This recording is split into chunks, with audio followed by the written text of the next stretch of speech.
नमस्कार, मैं डॉक्टर सबिहा बानो शेख, अध्यक्षा हिंदी विभाग, V S Patel college of arts and science, Bilimora. आज हम आदिकालीन हिंदी कविता की प्रमुख परिस्थितियों की चर्चा करेंगे। अर्थात आदिकालीन कविता जिन परिस्थितियों में पनपी, उन परिस्थितियों के बारे में आज हम देखेंगे। हम सब जानते हैं कि प्रत्येक युग का साहित्य अपने समय की परिस्थितियों से प्रेरित और प्रभावित होता है। परिस्थितियां परिवर्तनशील होती है, अतः प्रत्येक युग के साहित्य में परिस्थितियों के परिवर्तन के कारण साहित्य में भी परिवर्तन के स्वर सुनाई देते हैं। इसका कारण यह है कि साहित्य समाज की प्रतिच्छाया है। साहित्य समाज का दर्पण है। साहित्य हमारी चित्त वृत्तियों का प्रतिबिंब है। स्वाभाविक है कि इसी कारण सामाजिक परिस्थितियों और रीति विधियां साहित्य के निर्माण में महत्वपूर्ण भूमिकाएं अदा करती रही है। सामाजिक स्थितियां ही साहित्य की पृष्ठभूमि तैयार करती है। हर युग का साहित्य इस युग के सत्य के दर्शन हमें कराता है। आदिकाल, भक्तिकाल, रीतिकाल, इन सभी कालों के साहित्य को यदि देखें तो इनके अध्ययन से यह बात स्पष्ट हो जाती है कि प्रत्येक युग के प्रारंभ में कुछ न कुछ ऐसी परिस्थितियां उद्भवित हो चुकी थी जिनसे प्रभावित होकर कविता की धारा किसी एक विशिष्ट दिशा में अग्रसर हुई। आदिकालीन साहित्य और समकालीन परिस्थितियों के सम्यक अध्ययन से यह बात स्पष्ट हो जाती है कि आदिकालीन साहित्य का सृजन भी कुछ विशिष्ट प्रकार की परिस्थितियों के कारण हुआ। ये जो परिस्थितियां हैं, इन परिस्थितियों को हम 5 भागों में विभक्त कर सकते हैं। राजनीतिक परिस्थितियां, सामाजिक परिस्थितियां, धार्मिक परिस्थितियां, साहित्यिक परिस्थितियां और सांस्कृतिक परिस्थितियां। इन सभी का विस्तृत अध्ययन अब हम करेंगे। राजनीतिक दृष्टि से यदि हम देखें तो आदिकाल संघर्ष और अशांति का युग था। इस काल की राजनीतिक परिस्थिति हर्षवर्धन के साम्राज्य के पतन से प्रारंभ होती है। उत्तर भारत पर मुसलमानों के निरंतर आक्रमण हो रहे थे। इन आक्रमणों का सामना पश्चिमी भारत को अधिक करना पड़ा था, क्योंकि उस समय भारतीय सभ्यता का केंद्र वही था। दिल्ली, अजमेर, कन्नौज जैसे प्रसिद्ध प्रदेश और प्रसिद्ध राज्य इसी क्षेत्र में अवस्थित थे। इस दृष्टि से यह समय बाह्य संघर्ष और अशांति का समय था। बाह्य संघर्ष के इस काल में आंतरिक संघर्ष भी चरम उत्कर्ष पर था। सम्राट हर्षवर्धन की मृत्यु के पश्चात भारत की केंद्रीय शक्ति छिन्न भिन्न हो चुकी थी। छोटे छोटे राज्यों में परस्पर युद्ध होते रहते थे। इस प्रकार आंतरिक और बाह्य संघर्ष ने मिलकर समग्र देश में अशांति और अराजकता के वातावरण को जन्म दिया। ऐसे वातावरण में कवियों का ध्यान अन्य प्रकार की रचनाओं से हटकर वीर गाथाओं की ओर केंद्रित हुआ। इस घोर अशांति के युग में वीर रस युक्त कविताओं का प्रणयन होना बिल्कुल ही स्वाभाविक था। युद्धों का सजीव वर्णन इस काल की कविता की प्रमुखतम विशेषता थी। राजनीतिक परिस्थितियों की एक विचित्र देन यह रही है कि इसके फलस्वरूप यदि स्त्री भोग, हठयोग से लेकर आध्यात्मिक पलायन और उपदेशों तक का साहित्य एक ओर रचा गया, तो दूसरी ओर ईश्वर की लोक कल्याणकारी सत्ता में विश्वास करने, लड़ते लड़ते जीने और संसार को सरस बनाने की भावना भी साहित्य रचना के मूल में सन्निहित हुई। फिर भी उस युग के जो लोक कवि थे उनको उचित प्रोत्साहन नहीं मिल पाया और इसीलिए लोक भाषा के कवियों को अपनी काव्य रचना के अनुकूल वातावरण नहीं मिला। राज्याश्रित जो कवि थे वे अपने राजाओं को प्रसन्न करने के लिए काव्य रचना करते रहते थे। दूसरी परिस्थिति सामाजिक परिस्थिति थी। इसका प्रभाव भी आदिकालीन कविताओं पर बहुत ही गहन पड़ा। सामाजिक दृष्टि से देखें तो इस काल तक आते आते वर्णाश्रम धर्म व्यवस्था गुणों पर आधारित न रहकर जन्म पर आधारित हो गई। जनता शासन और धर्म दोनों ओर से निराश्रित होती जा रही थी। युद्धों के समय जनता को बुरी तरह पीसा जाता था। वह ईश्वर की ओर दौड़ती तो सर्वत्र भ्रम, हताशा, निराशा और असहायता की दृष्टि ही उसे दिखाई देती। ऐसी ही स्थिति का सामना उसे करना पड़ता। इस समय जाति पाति के बंधन भी कड़े होते जा रहे थे। उच्च वर्ण के लोग भोग करने के लिए तो निर्धन वर्ग के लोग श्रम करने के लिए बाध्य थे। नारी केवल भोग्या बनकर रह गई थी। उसके क्रय विक्रय और अपहरण किए जा रहे थे। वह जैसे एक वस्तु बनकर रह गई थी। समाज में कोई आदर्श बचा नहीं था। शिक्षा एवं सांस्कृतिकता का अभाव दिखाई देता था। आए दिन होने वाले संघर्ष का मूल कारण नारी का अपहरण था।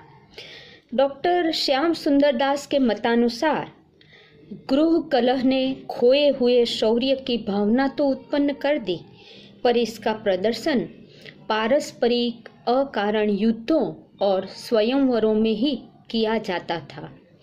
साधारण जनता तो तत्कालीन नृपतियों को आत्मसमर्पण करती गई और अपरिणामदर्शी नृपतियों ने घर में ही बैर और फूट के बीज बोए, जिनका कटु फल देश तथा जाति को चिरकाल तक भोगना पड़ा।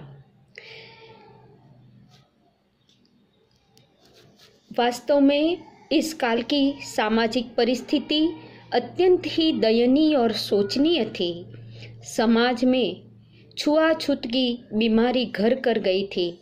सांप्रदायिक तनाव बढ़ते जा रहे थे। इसी कारण साहित्य और शास्त्र का ज्ञान सामान्य जाति की नारियों और पुरुषों के लिए जैसे वर्जित हो गया था, वह एक अप्राप्य उनके लिए वस्तु बनकर रह गया था।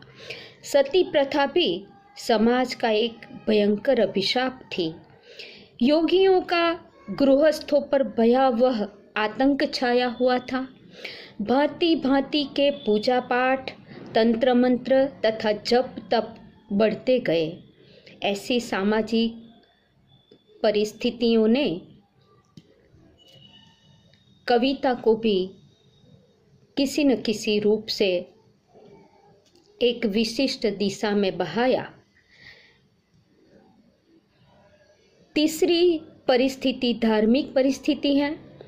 इस काल में आकर धार्मिक दृष्टि से हम देखें तो वैदिक, बौद्ध और जैन धर्म अपनी अपनी एकरूपता को खो चुके थे। वैदिक धर्म पौराणिक काल में आकर शिव और विष्णु के अतिरिक्त अन्य अनेक देवी देवताओं में आस्था ग्रहण कर चुका था। इन देवी देवताओं के पृथक पृथक संप्रदाय बने हुए थे। बौद्ध धर्म भी महायान, वज्रयान, सहजयान और नाथपंथी धाराओं में विभक्त हो गया था। जैन धर्म में भी दिगंबर और श्वेतांबर जैसे दो संप्रदाय बने हुए थे। इन संप्रदायों में पारस्परिक वैमनस्य की भावना पैदा हो गई थी। इसका परिणाम यह हुआ कि हिंदू धर्मानुरागी अथवा हिंदू धर्मानुयायी राजा पर यदि आक्रमण होता था तो अन्य धर्म के अनुयायी उसे सहयोग नहीं देते थे। इस प्रकार धर्म की जो व्यापकता एवं धर्म के पीछे छिपी मानवता की जो भावना थी उसका ह्रास हो चुका था। बौद्ध धर्मावलंबी धर्म के नाम पर अधर्म का प्रचार कर रहे थे। जैनों में भी वाम मार्गी प्रवृत्तियां घर कर चुकी थी।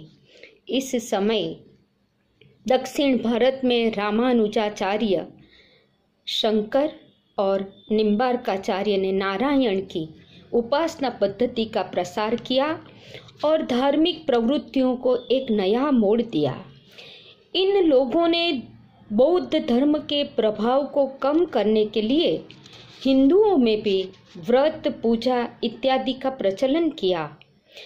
यह भक्ति का आंदोलन दक्षिण से चलकर उत्तर भारत की दिशा में अग्रसर होने लगा था। शंकराचार्य के प्रचार ने जैन धर्म के प्रभाव को भी कम कर दिया था। इस समय भारत में इस्लाम धर्म का प्रवेश हुआ।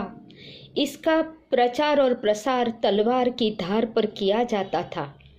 आक्रमणकारी मुसलमान भारत के जिस भूभाग में गए वहां उन्होंने बलपूर्वक धर्म परिवर्तन कराना प्रारंभ किया। चौथी परिस्थिति थी साहित्यिक परिस्थिति। साहित्यिक दृष्टि से देखें तो इस युग में अर्थात आदि काल में समूचा जो साहित्य है दो प्रकार से रचा गया। एक राज्याश्रित कवियों द्वारा रचा गया साहित्य और दूसरा राज्याश्रय मुक्त साहित्य। उस युग के अधिकांश रासो साहित्य तत्कालीन राज्याश्रित कवियों द्वारा लिखे गए थे, जिनमें उन्होंने अपने आश्रयदाताओं के शौर्य एवं श्रृंगार का अतिशयोक्तिपूर्ण वर्णन किया था। ये रचनाकार युद्ध के प्रत्यक्षदर्शी भी थे, अतः इनकी रचनाओं में युद्ध का वास्तविक चित्रण देखा जाता है। इस संबंध में डॉक्टर श्याम सुंदर दास ने उचित ही कहा है कि कर्कश पदावली के बीच में वीर भावों से भरी हिंदी के आदि युग की यह कविता सारे हिंदी साहित्य में अपनी समता नहीं रखती। इसका कारण यह था कि इस कोटि के प्रायः सभी रचनाकार कलम और तलवार दोनों के धनी थे। इसकी रचनाएं प्रबंध और मुक्तक दोनों रूपों में मिलती है। मुक्तक की रचना वीर गीतों के रूप में मिलती है, जबकि प्रबंध काव्यों में श्रृंगार का भी अच्छा वर्णन मिलता है। पृथ्वीराज रासो, परमाल रासो आदि इसी प्रकार की रचनाएं हैं। दूसरे प्रकार का राज्याश्रय मुक्त साहित्य जो है वो प्रायः सिद्ध, नाथ और अन्य संतों के द्वारा रचा गया साहित्य है। इनके अतिरिक्त खुसरो की पहेलियां और विद्यापति के पद भी इस युग की देन है। इन सभी में हमें विविध प्रकार की शैली के दर्शन होते हैं।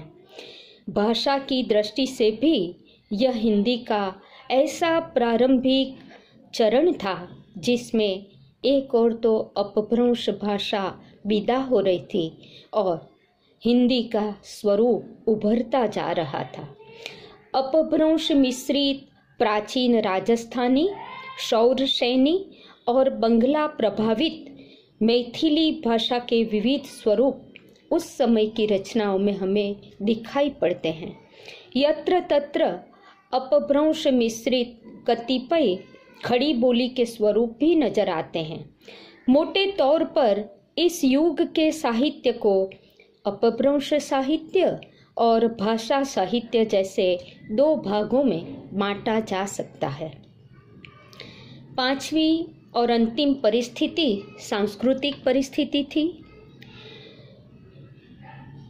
हम देखते हैं कि हिंदी साहित्य का आदिकाल जिस समय आरंभ हुआ उस समय भारतीय संस्कृति उत्कर्ष के चरम शिखर पर आरूढ़ हो चुकी थी और जब उसने भक्ति काल को अपना दायित्व सौंपा उस समय भारत में मुस्लिम संस्कृति के स्वर्ण शिखर स्थापित होने लगे थे।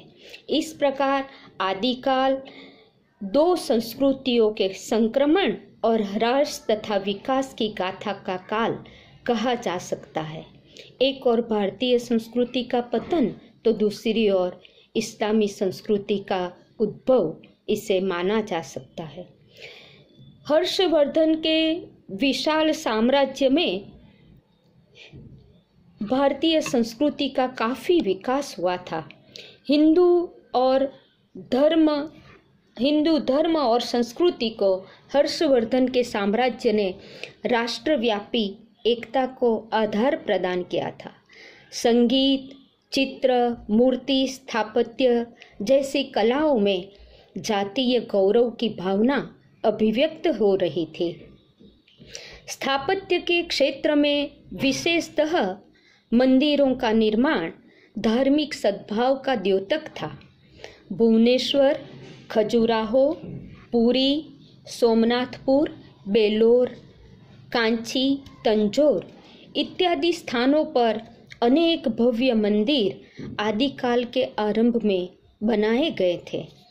आबू का जैन मंदिर, जो भारतीय स्थापत्य का बेजोड़ नमूना है, 11वीं शताब्दी की महत्वपूर्ण देन है।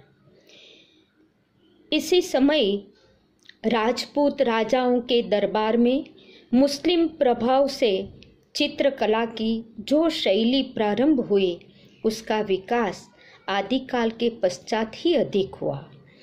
राजपूत राजाओं को मूर्तिकला के विकास के लिए न तो अवसर मिलता था और न ही उतनी रुचि उनमें शेष रह गई थी। कुल मिलाकर हम देखें तो राजनीति, सामाजिक, धार्मिक, साहित्यिक और सांस्कृतिक परिस्थितियों में आए बदलाव के कारण ही आदिकालीन कविताएं हमें मिली।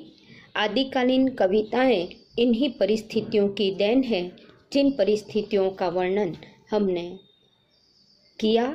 इसी परिस्थितियों के कारण आदिकालीन कविताएं उद्भवित हुई। अस्तु। Thank you.